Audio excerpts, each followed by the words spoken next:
All right, welcome to the Sports Talk Show podcast. And today we are here with our NFL Week 9 recap of everything that happened in Week 9. And boy, howdy, how crazy was it? Week 9 was a very weird week. Literally, at this point, who's the MVP? I couldn't tell you. Every good candidate is either out or injured. You had Kyler Murray was out. You had Derrick Henry's out for a while. Who else is out? There was Aaron Rodgers was out this week. I'm missing a couple other. Matthew Stafford played terrible. You know, a lot of the MVP candidates this week just played very poorly, or didn't play at all because the only MVP candidate at this point is Tom Brady, and the dude didn't even play this week. So by default, he's the favorite to win the MVP just because of the simple fact that he didn't play, and everybody else played really bad. This week also saw quite a few upsets. And it was a crazy week of upsets. That's all I gotta say. And then the AFC West and AFC North, they're going to be in a dogfight all year. I mean, they're all over 500 right now. So, I mean, the AFC West, I'd say, is a little bit weaker, harder to figure out what they are. So, yeah, let's just get into it. We will start with Thursday Night Football. The Colts defeated the Jets 45-30. It was a scoregami. Heck yeah. And the Colts, they played a fantastic football game. Carson Wentz honestly looked like his 2017 self, or his 2017 MVP self, whichever one you want to say. I don't know if it's really a fair assessment because he was playing the Jets, who gave up 54 to the Patriots, and I think the Colts have a little bit better of offense than the Patriots do. But, I mean, it's just funny how Carson Wentz literally looks like an elite quarterback when he doesn't make stupid plays the entire game. He looked really good. And he successfully executed a shovel pass, so he can finally have that playback. The Colts' run game was absolutely dominant. The team rushed for 260 yards total, and their offensive line was just dominating and making holes for Nyheim Hines, Jonathan Taylor. Jonathan Taylor had a big game, 172 yards, 2 touchdowns, and one of them was a massive 78-yard run. That offense is so freaking good right now. And I mean, their run game is very solid, and it's just Carson Wentz, when he doesn't make mistakes, he's on point. He makes some good plays, and I think the Colts really needed this game. I think they really do. Yeah, and the Jets are a bad football team. It's kind of sad that that their backup quarterbacks are playing better than Zach Wilson, Mike White, and Josh Johnson. Mike White last week, Josh Johnson this week. It's just crazy how the backups are playing better than their starters. Josh Johnson had 3 touchdown passes. He did kind of start off a little bit slow when he first got in there, but once he got going, it was kind of, a little too late. I hated to see Mike White get injured because I'm not going to lie, it was a lot of fun watching him play the last couple weeks. And I'm just and then there's also a thing. How did the Titans or Bengals lose to the Jets? The Colts were able just to come out and dominate them. I mean, the Colts lost, or the Bengals lost, I kind of blame it on Zach Taylor because they should have been running the ball, but how'd the Titans lose? You look at that team and how they just dominated the Rams this week. What? Football is weird, man. Next, we have the Giants defeating the Raiders 23-16. Derek Carr, was not having his best day, throwing some interceptions, kind of fumbled away the game towards the end there. He threw a pick 6. He kind of fumbled away. Daniel Jones also had it fumbled. But, I mean, you're going to have a bad day when your kicker is missing a 25-yard field goal, just shanking it. I mean, if you want to make something from this game, the Chiefs are better than the Raiders because they didn't lose to the Giants. That's how it works, right? But the Raiders do get Deshaun Jackson. They didn't look their best in this game. They didn't necessarily put their best performance together. Maybe having Deshaun Jackson, and I mean, the Raiders are riddled with just controversy after controversy. You had Ruggs, you have Gruden, you have one of their defensive backs. I can't think of his name right now. They're all going through troubles, man. The Giants, I don't think the Giants are necessarily a good football team. I think the Raiders are much better than them. It's just maybe the distractions got to them, but we will see with the Raiders. And next, we have the Falcons defeating the Saints 27-25. I straight up thought that the Falcons were going to choke this game. They gave up a 24-6 lead.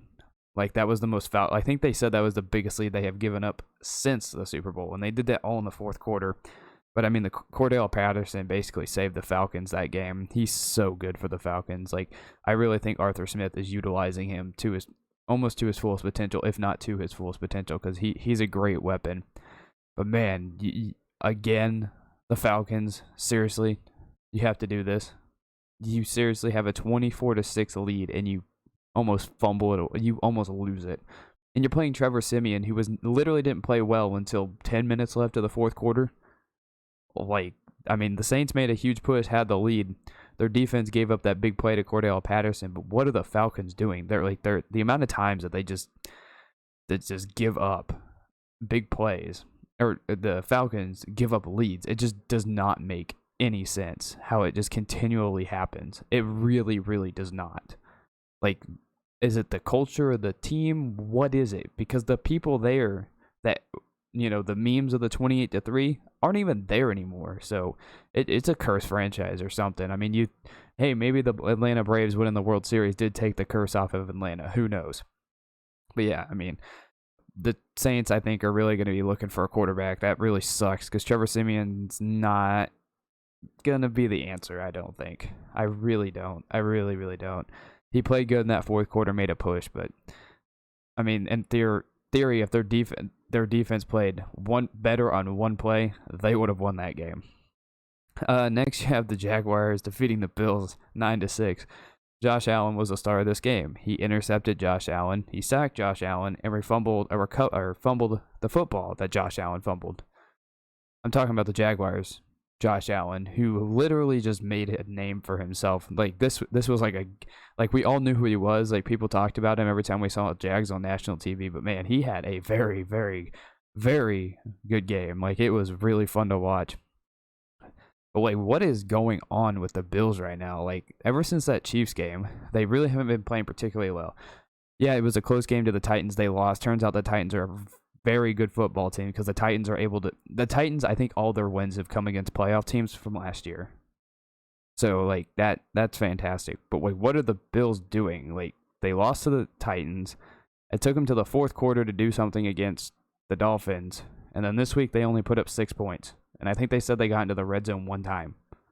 Like, that's really bad. Like, I don't know what's going on with Josh Allen and the Bills, but something has got to change. I mean, they had 3 turnovers, and Josh Allen threw some fairly bad interceptions.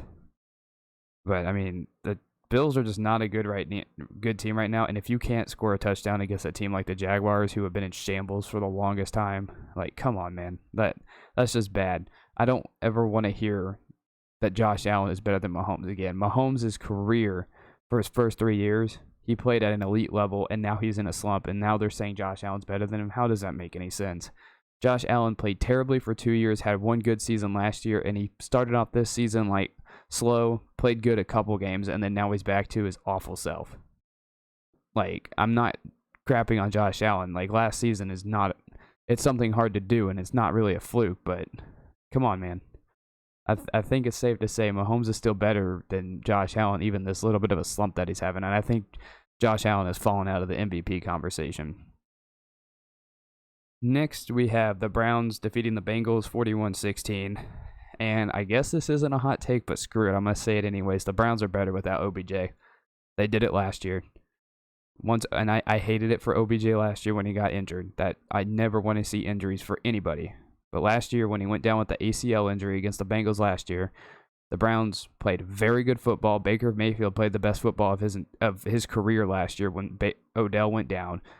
Got a playoff win where they dominated the Steelers, and then they played Kansas City really close, and honestly came down to a couple of plays. So I think it was OBJ that was holding that team back because Baker Mayfield was able just to disperse the ball, throw it to whoever he wanted, didn't have to force it to anybody because they wanted the ball or they were going to be upset. So I think the Bengals the Bengals had a really bad game. I think Baker, that entire offense, that team. The team just seems better without Odell because Odell's the type of guy who needs the ball. He's that type of guy. He wants the ball, and I mean I think the Browns will be just fine with who they have right now. And Nick Chubb, God, Nick Chubb is so good. He's a top 3 running back for sure. But with Derrick Henry out, he might be number 1. He seriously might be number 1 right now. Like. At this point, it's like, who else is there?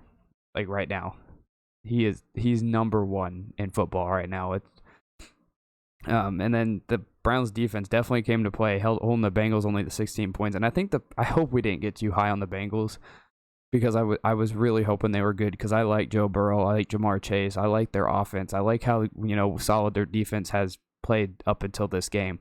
But to lose to the Jets, then get your butt kicked by the Browns, I'm beginning to think that maybe the Bengals aren't legit and they still have some work to do. And I don't like to say that because I like Joe Burrow. I mean, they just kind of fell apart. Their offense is kind of falling apart. Their defense fell apart. Joe Burrow threw a 99-yard interception. That kind of sucks to see. And the Browns sacked him 5 times. And the Bengals are starting to turn the ball over a lot. So I hope we didn't get too high on the Bengals. But the Browns, they came out and dominated. Next, we have the Patriots defeating the Panthers 24-6. I think the Patriots are playing some very, very good football right now. I think we're getting to that part of the season where the Patriots and Bill Belichick are about to just take over, win the games. They're not going to be pretty. They're not going to be huge stat-wise. They're just going to do everything right to win it. Defense was fantastic, forcing Sam Darnold to throw 3 interceptions. Some were just god-awful. Sam Darnold is so bad. Like, I was high on him at the beginning of the year. I'm like, oh, he's out of New York. Adam Gase is gone. He's going to be able to finally live up to the guy that we all thought. Nope, Darnold's bad. We're all dumb for getting high on him like that. He's just awful. I mean, the worst thing, honestly, in my opinion, that happened in this game was the interception Mac Jones threw to Stephon Gilmore. He kind of got his revenge, but his team also got their ass kicked, so does it really matter? And yeah, there's also a question of Mac Jones, I guess, having a dirty play in this game. I'm like, I didn't see it necessarily. I mean, the dude just got whacked by the defender, fumbled the ball. I think more or less he was trying to keep the defender away from the ball. And at the same time, I thought he wanted to keep him away from it. And he also said that maybe he didn't even realize, he thought that maybe he had the ball. So I don't think there's much to that. And then on the sidelines, Robbie Anderson has had enough of Sam Darnold. If I'm the Panthers, I give Darnold a few more weeks. If he's terrible, bench him for PJ Walker and then move on from him. Like, we were all wrong, and it's over for Sam Darnold. It's done. And I'm still waiting on the Jacoby Myers first career touchdown. Like, that's the one thing every single week I'm going to be looking forward to. Next, we have the Broncos defeating the Cowboys 30-16. The Broncos legit just came to play. They were way better than the Cowboys today in this game. Their defense was great on 4th down. The Cowboys were 0 for 4 on 4th down in this game. Teddy Bridgewater played really good football, hit his receivers, making great throws. Their running game was fantastic in this game. This was a really bad game for the Cowboys. I mean, they dominated the time of possession, and the Cowboys, I mean, they couldn't do anything. I mean, the Broncos gave up their best defensive player, and then they played their best defensive game of the entire season. Like, it says 16 points. It's 0. They got 2 garbage time touchdowns. They don't count. I don't care. And, like, obviously, Dak wasn't having his best game, missing receivers, dropping passes, throwing some interceptions. It did not look like Dak. He is coming off an injury. I don't know how much that played in part of it. I mean, the best play for the Cowboys, honestly, was probably their opening kickoff that Tony Pollard returned. But, I mean, they didn't do anything else. The muff punt in the game was very confusing because I legit thought that the Cowboys may have gotten some momentum, blocked a kick. Nope, it wasn't anything. It was just, I guess it's kind of like it's like a muff punt rule, I guess. Even if it is blocked, once the Cowboys touched it after the punt, after they punt it, even if it is blocked, it counts as being a muff punt, and the Broncos could recover. It was weird. I guess I never knew that rule. But, I mean, I think the Cowboys personally will be fine. We're hoping that just a quote-unquote trap game, and I think they'll play well the rest of the season. I mean, but their defense, man, it was pretty bad in this game. It started to look just as bad as last year, and I'm beginning to think Trayvon Diggs is overhyped. Like, I think he's one of those guys who just seeks out interceptions, and if he's not getting an interception, he's just blowing the coverage. I really do. Like, I don't know what else to say. Like, Trayvon Diggs, I don't think is necessarily the best. The next game, we have the Ravens defeating the Vikings 34-31 in overtime, and the Vikings, I don't know, I don't like this team. I really don't. Whether it's their quarterback, the head coach, the play calling, just everything with this team. They blew a 24-10 lead. And there's just something wrong with him. Like Mike Zimmer, either his play calling is bad, Kirk Cousins folds under pressure. I don't know what it is with the Vikings, but they're so bad. They get a lead, they play conservatively, give up the lead, and then they lose in overtime. And then the Ravens even made a mistake in overtime, and the Vikings couldn't capitalize on the mistake. Like, this team is, I don't think Kirk Cousins is very good at all. Like, he lost to a backup this week and then, blew a 14-point lead. Like, they did have the kickoff return for a touchdown in the second to start the second half. But after that, what did they do?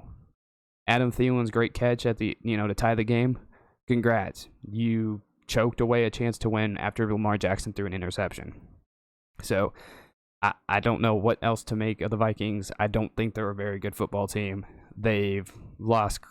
I mean, if anything, they've had a chance to win every game, but for some reason, they can't manage to close out any of them. And for the Ravens, I think their second half was fantastic. Lamar Jackson looked like his MVP self, running the ball all over the place, throwing the ball. Patrick Ricard was making some great plays. Le'Veon Bell scored a touchdown.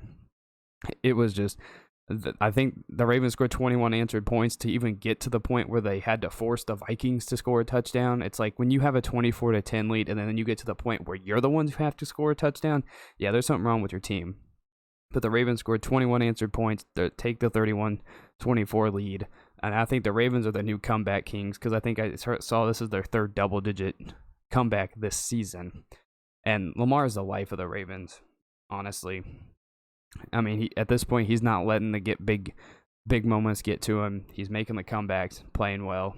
And his team, rallies around him and, rushing for 120 yards, having a solid day passing the ball, 3 touchdown passes, Duvernay having a great catch. I mean, I think the Ravens, their defense needs a lot of work. Their defense is really bad secondary-wise, but I think the Ravens are a very solid team with a chance to possibly make a deep run in the playoffs if their defense can get better. Next, we have the Dolphins winning 17-9 against the Texans. Don't really care. Tyrod Taylor came back. He threw a Carson Wentz-like interception. Tua was active but didn't play. Made absolutely no sense to me. I don't think Miami cares about him. They're screwing over him. They're ruining any confidence that he could ever build. These teams combined for 9 turnovers. This is just a turnover bowl, tank bowl, whatever you want to call it. These teams are bad. Don't care about this game. Next game. Next, we have the Chargers defeating the Eagles 27-24. And my first thing when I saw this game, and I didn't get to catch much of it because the Chiefs game was on, I thought Jalen Hurts looked good. The way he scrambles out and was able to make some big plays on third down, get his team some drives, lead them down the field to tie the game. I thought Jalen Hurts played a very good game. Like, he doesn't necessarily pass for big yardages, but he definitely got his team in a position where they maybe could have won the game if their defense could have got a stop. The Chargers, though, Brandon Staley is such an aggressive head coach. It's like one of the most aggressive head coaches I've ever seen. That dude goes for it every time. I think they went for it twice on their last drive where they kicked the game-winning field goal on 4th down. They went for it twice on 4th down. Like, they're so damn aggressive, and that was that was good for the Chargers because they struggled the last couple weeks. Their Ravens game, they struggled. I can't remember exactly which game that was before that, but they came off of 2 straight losses, were struggling. But I think this is a good confidence booster for the Chargers, and the Chargers aren't losing these close games. So I think that's definitely, the aggressiveness of Brandon Staley is definitely helping the Chargers. And and to Jalen Hurts on his side, he made some solid throws, and he's really good at scrambling out. So I thought he had a good game. Next, we have the Chiefs defeating the Packers 13-7. Before I start, Jordan Love obviously didn't look good. It was his first career start. The Chiefs literally made him as uncomfortable as they possibly could. They were sending pressure the entire game. Like, they did not care. They were literally telling him, throw the ball. They were sending 6, 7, 8 guys at times. Like, you're throwing the ball, and that's the only time you're going to beat them. And I have to give credit to the Chiefs secondary just a little bit. The way that they were playing Devontae Adams was spectacular. I really think that was spectacular, the way that they were. I know that if Aaron Rodgers would have played, he would have hit, Devontae. But to not let Devontae go crazy, that's something as a Chiefs fan I was really happy to see. and Chris Jones playing like a madman, and Frank Clark playing like a madman, Melvin Ingram playing really good in his first game as a Chief. I think the Chiefs defensive-wise played very well. The Chiefs secondary as a whole definitely played good. But I think Jordan Love, I mean, if anything, it's on Matt LaFleur. Didn't put him in the best positions. I mean, with Aaron Rodgers there, I wholeheartedly think they'd win this game. It would probably be like a 40-point blowout, like the way the Chiefs' offense was playing. But, I mean, it was obviously, he looked like a guy making his first start. Now, the Packers' defense, they stopped the Chiefs on almost everything. They stopped them on almost everything. They gave up the first touchdown, the opening drive touchdown. They gave up a field goal on a short field after muffing a punt. And then they gave up a really long field goal. That was all the defense of the Packers gave up, which is really good. But the Packers special teams didn't give them any favors. They missed 2 field goals of their own. One of them blocked. They had the muff punt. I mean, that didn't really help the Packers scoreboard-wise at all. And, Amari Rodgers of the Packers, like, he's like McCole Hardman. Like, I'd be scared as a fan to see him returning punts. The Chiefs punter, Tommy Townsend, is the player of the game for the Chiefs by far the best player for the Chiefs. Just the way he was able to pin them deep every single play. And, Jordan Love, as bad as he kind of looked, he did figure out one thing, and even the national media is picking up on it. If you see 49 of the Chiefs on the field, throw it at him. They figured it out. I was laughing when I did it. I'm like, whoa, he finally did it. Threw it at him. But yeah, I mean, the Chiefs offensive-wise, that team is still broken. The Chiefs offense is so broken. They were missing receivers. They were dropping passes. Mahomes doesn't take checkdowns. It was not a pretty game for the Chiefs, but they pulled out the victory. And then Mahomes on the final play, or not the final play, but the 3rd and 10 to ice the game, finally looked like his old self. Hopefully that's the one throw that'll get him back to where he needs to go. And yes, I'm a Chiefs fan, so if I take these recaps and I'm on the Chiefs game longer, I'm sorry. I'm not, but go Chiefs. Next, we have the Cardinals just dominating the 49ers with a whole bunch of backups, 31-17. Yeah, with Murray out, D-Hop out, they did not miss a beat. Colt McCoy came in and just he showed NFL teams why having a good backup is the best thing you can invest in. Because with Murray out, Colt McCoy came in, ran that offense to a T, pulled off great plays, and just the Cardinals, I think, just showed how deep of a roster that they have, even with D-Hop and Murray out.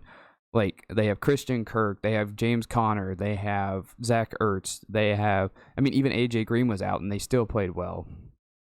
Rondale Moore. Like, this team is so deep, and their defense, man, like, a team, and the 49ers got George Kittle back. They have Deebo Samuel. They have, they have the same pieces that they have all year, and the Cardinals defense just destroyed, just flat out dominated the 49ers. The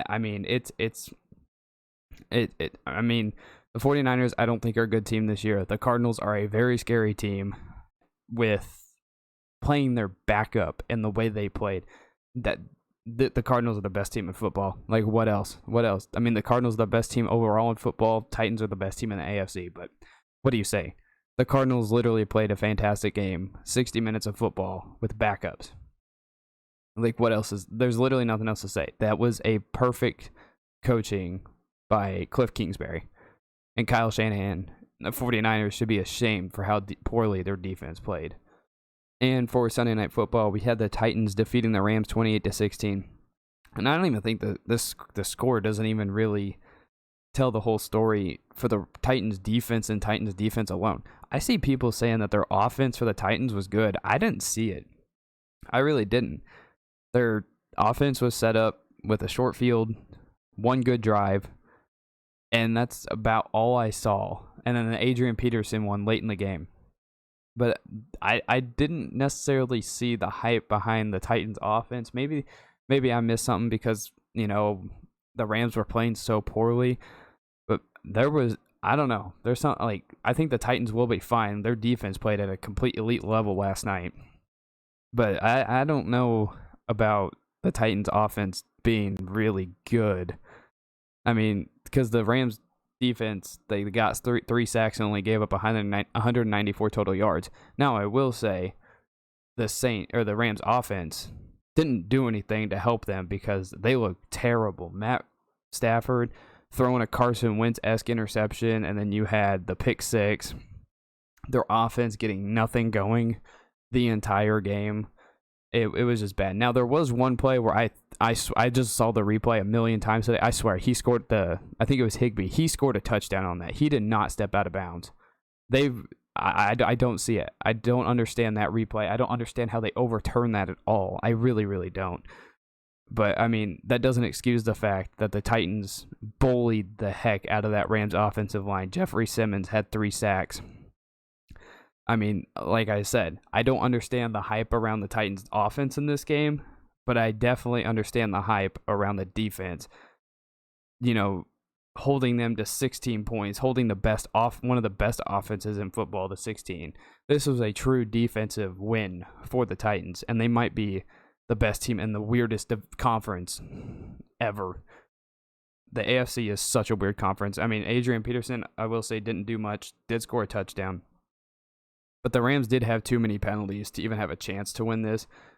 And there also the roughing the passer penalty on Aaron Donald made absolutely no sense. But whatever, it's the NFL. They don't even know how to officiate their own game. And finally, we have Monday Night Football. Steelers won 29-27 against the Bears. What was that game? That was the biggest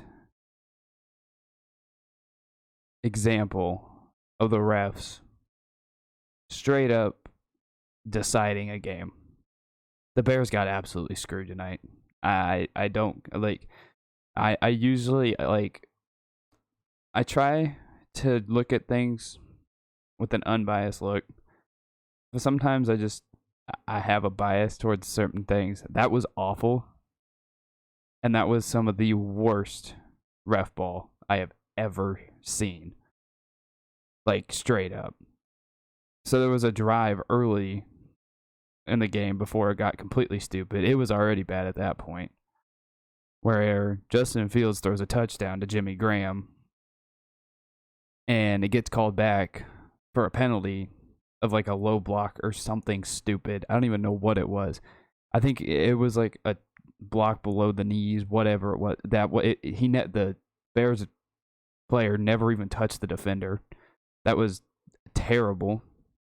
Awful call. That screwed him. And then on 2 straight plays, I think around the same drive, the Bears get screwed again by 2 late hits not called. There was a defensive pass interference call on the Bears that shouldn't have been called. And then you get to the taunting. The absolute worst penalty I have ever seen. Ever.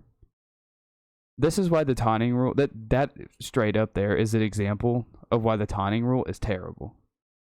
These players are going through an emotional, tough battle every week when they go out there and play. And they get it taken away because people like Tony Correnti think they are important and that they think we need to know their name on national television. That was awful. Marsh just made one of the biggest plays of the entire game. Stopped the Steelers. I believe it was on a 3rd down. Yeah, it was a 3rd down. I just checked. That was awful. And if anything, that is completely on Tony Correnti. Marsh looked at the sideline of the Steelers, turned around, tried to avoid the referee, and the referee literally got in his way. Like hip checked him. Stuck his elbow out and everything. That was awful football officiating. That was the worst. Because then the Steelers were then able to drive down and kick a field goal. That should have never been the case. You take away 3 points from the Steelers and you add 7 to the Bears. And that should be the final score of this game. It really should. Now, credit to Big Ben. That was a great drive to lead his team to the game-winning field goal. And it was another great drive, the drive before by Justin Fields. Justin Fields made some big plays. Like, both of these quarterbacks both made big plays. Now, I don't like the Steelers' offense. I think it's, it just doesn't seem efficient enough to win against big opponents, big games. The Bears, I think Matt Nagy is completely holding that team back. So I think both of these teams have a lot of things they need to fix. But man, that was the absolute worst case of ref. We knew the taunting rule was probably going to take over a game and, cause the outcome of the game to change. We knew that a taunting penalty was probably going to be the reason for the outcome of one of these games eventually. But man, I just did not realize how bad it would be. Because it wasn't just the taunting penalty. That was bad enough because of what the referee did. But then you add on to the fact that there was multiple calls against the Bears that should not have been called. Multiple?